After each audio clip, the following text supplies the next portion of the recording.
तो हमने पिछली वीडियो में कवर किया था इरोजनल लैंडफॉर्म्स और आज की वीडियो में हम कवर करेंगे डिपोजिशनल लैंडफॉर्म्स। ये किसके हम पढ़ रहे हैं? By the geological action of wind. चलिए स्टार्ट करते हैं।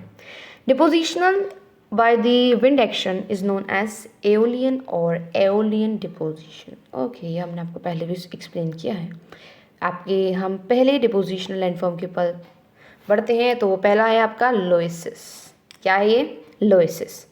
इसमें क्या आता है आपका? The clay and the silty fraction are deposited as the loess. Loess आपका क्लास्टिक प्रीडोमिनेंटली क्ले या फिर सिल्ट साइज सेडिमेंट होता है, जो कि किससे बनता है? Due to the accumulation of wind blown dust exposed by the repeated advances and the retreat of continental glaciers। मतलब कि जो क्ले और सिल्टी फ्रैक्शंस हैं वो डिपोजिशन क्रिएट करते हैं और वो लोएसिस बनाते हैं। जैसे कि विंड इरोजन हुआ, विंड इरोजन के होने के बाद अब आप इसमें पता है क्या पढ़ेंगे इसमें? जैसे विंड इरोजन पढ़ लिया आपने, इरोड होके विंड, अब इरोड होके विंड कहीं ना कहीं तो जाएगी, कहीं ना कहीं रुकेगी ना, तो जहाँ वो रुकेगी वहाँ पर लैंड फॉर्म्स क्रिएट करेगी। तो वही लैंड फॉर्म्स आप पढ़ने वाले हैं। तो कहीं से विंड इरोड होके आई, इरोड होके एक जगह पे एक्यूमुलेट होनी शुरू हो गई। एक्यूमुलेट का मतलब क्या? इकट्ठा होनी शुरू हो गई। अब जहाँ पर इकट्ठी होनी शुरू हो गई वहाँ पर लोएसिस क्रिएट कर दिया उसने।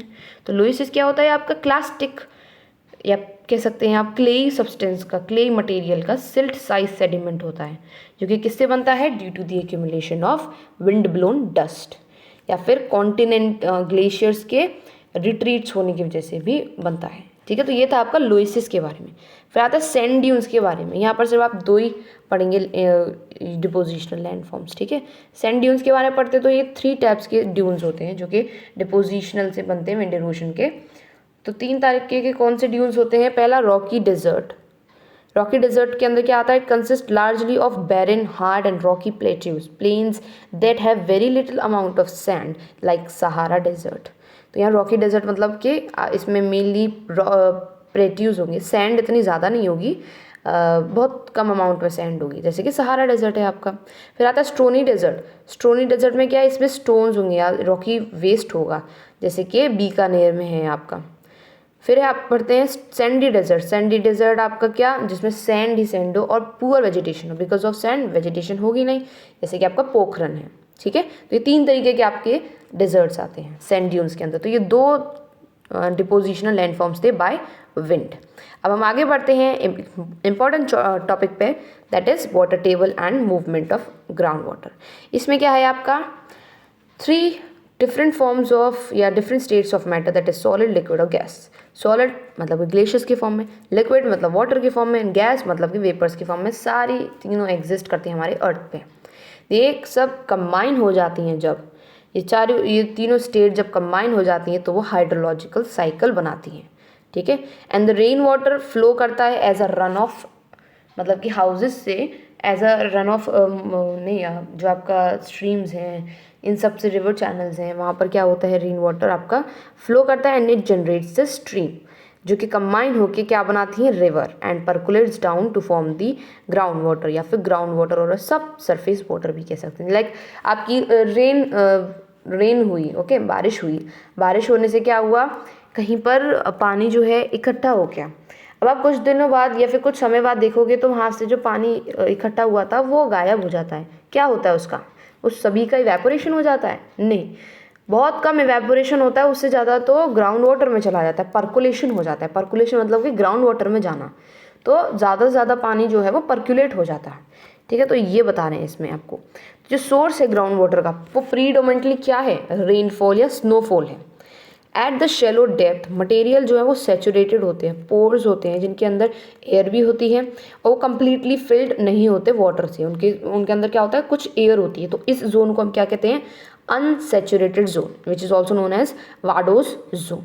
ठीक है, तो एट द शेलो डेप्थ मतलब कि ज़्यादा नीचे तक नहीं, ग्राउंड वाटर के थोड़ा सा नीचे बस एक अनसेचुरेटेड एरिया होता है जिसमें एयर के साथ साथ क्या होती है? वाटर भी प्रेजेंट होती है, वो कम्प्लीटली फिल्ड नहीं होता वाटर से, और इसको हम क्या कहते हैं? अनसैचुरेटेड जोन या फिर वाडोज जोन। और उस सैचुरेटेड जोन के नीचे क्या होता है? रियाटिक जोन। इसको पढ़ेंगे आप रियाटिक जोन, फ्रियाटिक मत पढ़िएगा, रियाटिक जोन। ठीक है, तो इसको क्या है आपका रियाटिक जोन, इसमें आपका वाटर कंप्लीटली फिल्ड होता है, नो स्पेस फॉर एयर। ठीक है, अब इन दोनों बाउंड्रीज के बीच में दो जोन्स आते हैं, द जोन मतलब इन दो जोन्स के बीच में आता है ग्राउंड वाटर टेबल, जिसको हम वाटर टेबल भी कहते हैं। वाटर टेबल क्या होती है आपकी, वाटर टेबल एक सरफेस होता है that makes the upper limit of the zone of saturation and the lower limit of the zone of unsaturation. ठीक है, तो ये चीज़ आपकी समझ में आ गई होगी, नहीं आई हो तो हम लाइन टू लाइन पढ़ते हैं, समझिएगा। The source of ground water is rainfall and snowfall. At the shallow depth material is unsaturated, pores contains some air and are not completely filled with water. This level is called unsaturated zone, also known as Vadose zone. Below it is saturated zone, also known as Rheatic zone, in which the pores are completely filled with the water. At the boundary of these two zones, it lies groundwater or usually a water table. The water table is a surface that makes the upper limit of the zone of saturation. अब मैं आप इसको diagrammatically समझें तो क्या होगा, ये आपका ग्राउंड वाटर, ठीक है, यहाँ पर आपकी ग्रासेस, ग्राउंड वाटर के not at the deeper side but at the shallow depth, this lies the zone of saturation. Zone of saturation के अंदर जो है कुछ पोर्स भी हैं, मान लीजिए पोर्स हैं। अब इसके अंदर क्या है आपका कंटेन, कुछ एयर भी है प्लस वाटर भी है। ठीक है, एयर की संख्या है, वाटर भी है, तो not completely filled with air. और इसको हम और क्या कहते हैं, इसको हम कहते हैं वाडोस जोन। ये चीज़ समझ में आई। अब इसी के नीचे आपकी आती है अनसैचुरेटेड जोन। ठीक है, ये आपका क्या आ गया, अनसैचुरेटेड जोन, और ये आपका नीचे आएगा वो होगा सैचुरेटेड जोन। इसके अंदर क्या है आपका, सिर्फ और सिर्फ वाटर प्रेजेंट है। क्या है, सिर्फ वाटर प्रेजेंट है, नो स्पेस फॉर एयर। इसको हम और क्या कहते हैं, रियाटिक जोन। ठीक है, अब एक और चीज़, इन दो जोन्स के बीच में एक और चीज़ लाई करती है जिसको हम कहते हैं वाटर टेबल। राइटिंग थोड़ी ख़राब है, प्लीज़ एडजस्ट। ठीक है, तो ये क्या हो गया आपका वाटर टेबल। तो ये थी आपकी डायग्रामेटिकली, आई होप आपको ये समझ में आया होगा। अब हम इसके बाद पढ़ते हैं कि तो what are the factors controlling the underground water. Climate है, टोपोग्राफी है एंड रॉक कैरेक्टरिस्टिक्स, जैसे कि परमेबिलिटी या पोरोसिटी। क्लाइमेट कैसे, भाई बारिश नहीं होगी तो पानी कैसे जाएगा वो अंडरग्राउंड वाटर में, तो वो फैक्टर है ना, कंट्रोल कर रहा है। टोपोग्राफी कैसे, मान लीजिए स्लैंटिंग एरिया है, अब स्लैंटिंग एरिया है तो वहाँ पर वाटर तो रुकेगा ही नहीं, अब वाटर रुकेगा नहीं तो पर्कुलेट कैसे होगा। रॉकी कैरेक्टरिस्टिक कैसे, मान लीजिए आपका जो लैंड है वो इतना ज़्यादा टाइट है, उसकी ज़मीन जो है मिट्टी इतनी ज़्यादा टाइट है कि उसके अंदर पर्कुलेशन नहीं हो पा रहा है, या फिर वहाँ पर बहुत ज़्यादा हाई पोरोसिटी के नहीं, कम पोरोसिटी के रॉक्स हैं, तो इसीलिए रॉक कैरेक्टरिस्टिक भी आती है। अब कुछ पॉइंट्स पढ़ते हैं हम। Porosity is the percentage of the total volume or the amount of space available between the particles. Pore spaces present between the particles in soil, sediment and sedimentary rocks. Porosity क्या होता है आपका, porosity आपकी total volume होता है, कितना amount of पानी या कितना अमाउंट ऑफ स्पेस अवेलेबल है नियर दी ग्राउंड वाटर।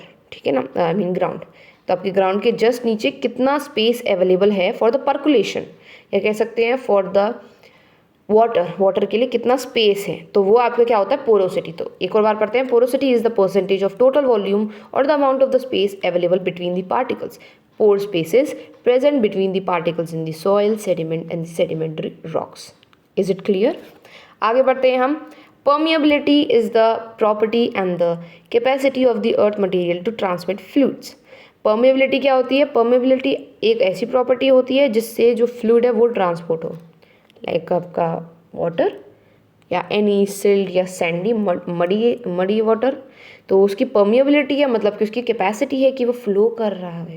ठीक है, नेक्स्ट आता है आपका hydraulic gradient is the difference in elevation between two points in an aquifer divided by this their distance.